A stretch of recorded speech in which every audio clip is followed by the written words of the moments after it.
ओम शांति। ओम शांति। आज 3 जनवरी 2026 की मुरली, और इसमें एक बहुत गहरा सवाल है जो शायद हर एक के मन में कभी ना कभी आता है। मैं किसकी सुनूं? हाँ, बिल्कुल। बाहर तो हजारों मतें हैं, लेकिन ज्ञान में भी कभी-कभी एक सूक्ष्म दुविधा हो सकती है। तो आज की मुरली इसी मूंझने को, मतलब कंफ्यूजन को जड़ से मिटाने का एक स्पष्ट रास्ता दिखाती है। बिल्कुल। आज की मुरली की सबसे खूबसूरत बात यही है कि बाबा ने बहुत गहरी गुह्य बातों को एकदम सहज कर दिया है। हाँ, अक्सर हम अपनी छोटी छोटी बातों में उलझ जाते हैं, पर बाबा हमें बेहद की दृष्टि देते हैं, उन उलझनों से बाहर निकाल देते हैं। तो आज का लक्ष्य ही है बुद्धि को सब तरफ से हटाकर एक ठिकाने पर लगाना। तो चलिए आज बाबा के इन अनमोल ज्ञान रत्नों में गहराई से उतरते हैं। जी। तो शुरू करते हैं सबसे पहली और सबसे बुनियादी बात से, जिसे बाबा ने आते ही स्पष्ट किया। मीठे बच्चे, कदम कदम पर श्रीमत पर चलते रहो। ये ब्रह्मा की मत है या शिव बाबा की, इसमें मूंझो नहीं। ये एक ऐसी बात है जो शायद कई बच्चों के मन में बहुत सूक्ष्म रूप से चलती होगी। निश्चित रूप से। और देखिए बाबा इसका समाधान कितने प्यार से देते हैं। वो कहते हैं बाप दादा दोनों इकट्ठे हैं। दोनों इकट्ठे हैं? हाँ, ये कोई दो अलग अलग सत्ताएं नहीं है जो हमें निर्देश दे रही हैं। शिव बाबा का माध्यम ही ये ब्रह्मा का तन है। अच्छा। तो जो भी श्रीमत इस मुख से निकल रही है वो एक ही सोर्स से आ रही है। बाबा यहाँ हमारी बुद्धि का एक बहुत बड़ा बोझ हल्का कर रहे हैं। कह रहे हैं कि तुम्हें ये विश्लेषण करने की जरूरत ही नहीं कि कौन बोल रहा है। तुम्हारा काम है सिर्फ सुनना और चलना, बस। और यहाँ एक और बहुत बड़ा आश्वासन है। बाबा कहते हैं कि अगर ब्रह्मा तन से कोई भूल भी हो जाए तो भी शिव बाबा जिम्मेवार हैं। हाँ, ये बात तो निश्चय को एक अलग ही स्तर पर ले जाती है। लेकिन यहाँ एक सूक्ष्म प्रश्न उठता है। जी पूछिए। यार, इसका मतलब ये है कि हम अपनी तर्क बुद्धि को, अपनी समझने की शक्ति को पूरी तरह से बंद कर दें? इस निश्चय और अपनी समझ के बीच संतुलन कैसे हो? ये बहुत ही महत्वपूर्ण सवाल है। देखिए यहाँ बुद्धि न लगाना का अर्थ अंधविश्वास नहीं है। अच्छा। इसका गहरा अर्थ है अपनी देह अभिमान वाली मैं और मेरी की बुद्धि को समर्पित करना। ये उस अवस्था की बात है जहां आत्मा का परमात्मा से इतना गहरा, इतना सच्चा निश्चय है कि वो हर निर्देश में अपना कल्याणी देखती है। मतलब ये एक स्पिरिचुअल मैच्योरिटी की निशानी है? बिल्कुल, जहां तर्क की जगह ट्रस्ट ले लेता है। और ये ट्रस्ट अनुभव से पैदा होता है। जब हम बार बार श्रीमत पर चलकर उसके मीठे फल का अनुभव करते हैं तो ये बुद्धि का तिरस्कार नहीं है, ये बुद्धि का शुद्धिकरण और समर्पण है। वाह! मतलब जब निश्चय पक्का हो तो बुद्धि खुद ही सही दिशा में चलती है, वो व्यर्थ के तर्क वितर्क में नहीं जाती। सही बात है। और बाबा कहते हैं कि जब ऐसा निश्चय पूरा हो जाए तो कर्मातीत अवस्था भी दूर नहीं। यह निश्चय ही हमारे पुरुषार्थ की नींव है। बिल्कुल, क्योंकि जब तक ये संचय है कि ये कौन कह रहा है, ये सही है या गलत, तब तक हमारी ऊर्जा बटी हुई है। हाँ। हम पूरी शक्ति से पुरुषार्थ कर ही नहीं सकते।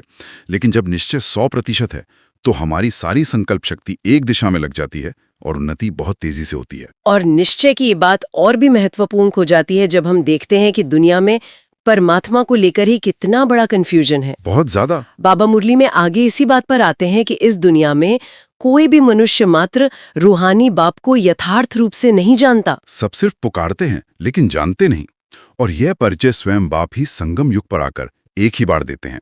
यह ज्ञान कोई शास्त्रों में या गुरुओं के पास नहीं है। और बाबा ये भी स्पष्ट करते हैं कि यह ज्ञान सतयुग में नहीं होता, क्योंकि वहां जरूरत ही नहीं है। हाँ, वहां सब देवताएं हैं, सुख में हैं, सद्गति में हैं। ये ज्ञान तो सद्गति पाने के लिए है। एक बार मंजिल मिल गई तो रास्ते के नक्शे की जरूरत नहीं होती। सही बात है। इसीलिए द्वापर से जब भक्ति मार्ग शुरू होता है तो ये ज्ञान प्रायः लोप हो जाता है। इसी से जुड़ा एक सवाल मन में आता है। बाबा कहते हैं कि उनका एक ही अविनाशी नाम शिव है, लेकिन भक्ति मार्ग में तो हजारों नाम हैं। राम, कृष्ण, महादेव, ईश्वर, अल्लाह। जी। तो क्या ये सारे नाम सिर्फ अज्ञानता का प्रतीक है, या इनमें भी कोई गहरा अर्थ है जिसे भक्तजन समझ नहीं पाए? ये एक बहुत दिलचस्प सवाल है। देखिए बाबा के दृष्टिकोण से तो ये यथार्थ परिचय के अभाव को ही दर्शाता है। लेकिन अगर हम इसे दूसरी दृष्टि से देखें तो हर नाम परमात्मा के किसी एक गुण या कर्तव्य का प्रतीक है। अच्छा, जैसे जब किसी का दुख दूर होता है तो वो उन्हें दुखहर्ता कहता है, सुख मिलता है तो सुखकर्ता कहता है। कोई पतित पावन क्या कर पुकारता है, कोई ज्ञान का सागर। तो भक्ति ने गुणों को पकड़ लिया। हाँ, भक्ति ने परमात्मा के अनगिनत गुणों को पकड़ लिया, लेकिन उस गुणवान को उस एक अविनाशी सत्ता को भूल गई।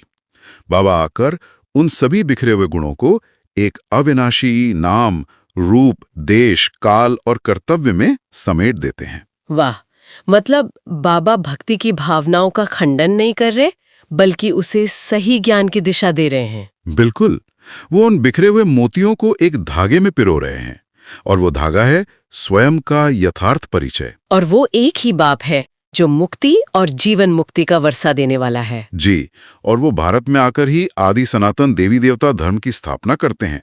ये पूरा परिचय स्वयं बाप के सिवाय कोई दे नहीं सकता। तो जैसे बाबा ने अपनी पहचान का कन्फ्यूजन दूर किया, वैसे ही उन्होंने समय की पहचान का भी एक बहुत बड़ा कन्फ्यूजन आज दूर किया है। कल्प की आयु वाला। हाँ, कल्प की आयु। दुनिया लाखों वर्षों की बात करती है और बाबा इसे 5000 वर्ष बताते हैं। ये सिर्फ एक आंकड़ा नहीं लगता, इसका हमारे पुरुषार्थ पर बहुत गहरा असर पड़ता है ना। बहुत गहरा असर पड़ता है। जब हम सोचते हैं कि साइकिल लाखों साल का है, तो लगता है कि अरे अभी तो बहुत समय पड़ा है।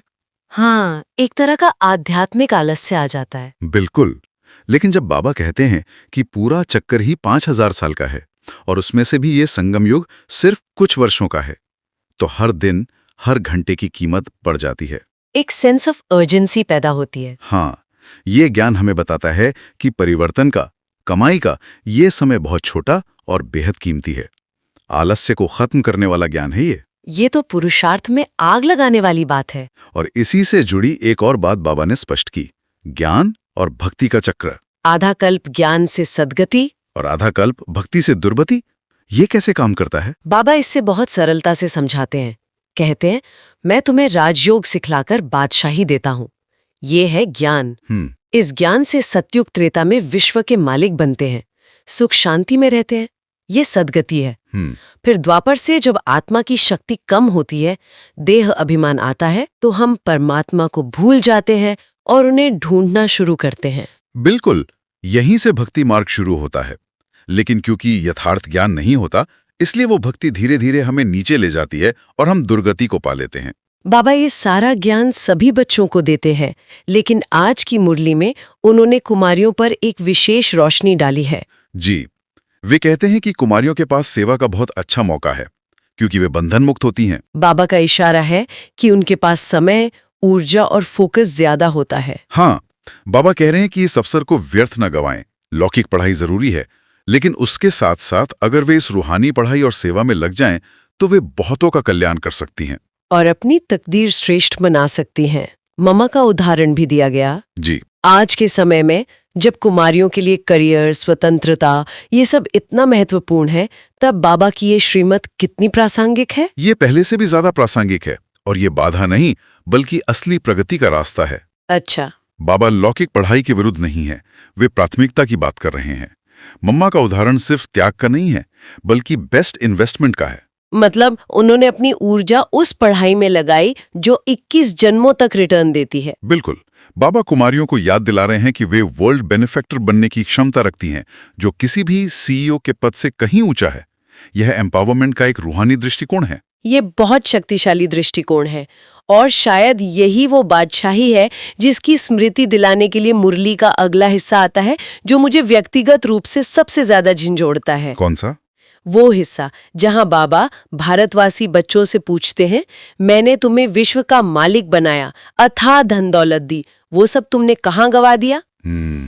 यह एक पिता का उलाहना है, जिसमें गुस्सा नहीं बल्कि असीम दर्द और प्यार छिपा है। यह मुरली का हृदय है।